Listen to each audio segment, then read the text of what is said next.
खबर मां शेयर कंदासीं। ॾखण वेझो ॻोठ जागीर मां अगवा थियल नीगरी जी बासियाबी लाइ वासन पारां धरणो हंयो आहे।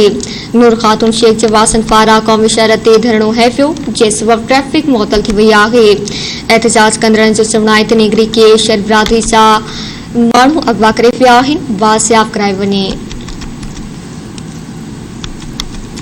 ॾखण मां ख़बर मां शेयर कई पिया। ॾखण वेझो ॻोठ जागीर मां अगवा थियल नीगरी जी बासियाबी लाइ वासन पारां धरणो हंयो आहे। नूर खान शेख जे वासन पारां क़ौमी शहर ते धरणो हंयो, जे सबब ट्रैफिक मुअतल थी वई।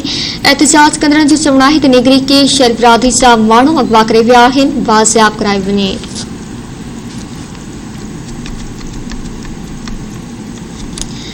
ॾखण वेझो ॻोठ जागीर मां अगवा थियल नीगरी जी बासियाबी लाइ वासन पारां धरणो हंयो आहे। नूर ख़ातून शेख जे वासन पारां क़ौमी शहर ते धरणो हंयो, जे सबब ट्रैफिक मुअतल थी वई आहे। एहतजाज कंदड़नि जो चवणु आहे त नीगरी खे शहर बिरादरी सां माण्हू अगवा करे पिया आहिनि, बासियाब कराए वञे।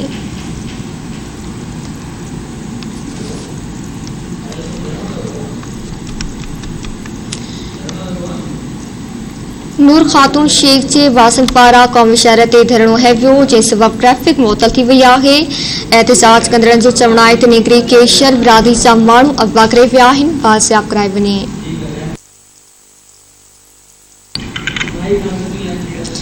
इन जा वधीक तफ़सील मालूम कंदासीं माही खान रिंद खां। जी माही खान रिंद, वधीक आगह कजो। जी बिल्कुल, मां ॿुधाए थो वञा त ॾखण लॻ जे मुकीना अगवा खिलाफ वासन जो इंडस हाईवे रोड ते रुकावटी रखी धरणो हणो।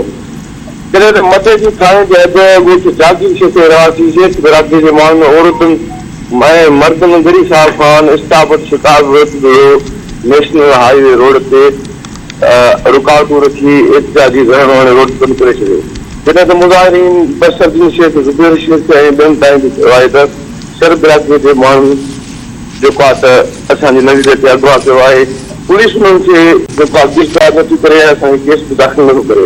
उन्हनि वधीक 14 अफ़सरनि खां नोटिस वठी असां जेको आहे केस दाख़िल करायो वञे ऐं जेको आहे त असांखे पंहिंजी मंज़िल बाज़ाब कराए थी वञे। जी महिरबानी माही खान रिन तफ़सील जे लाइ।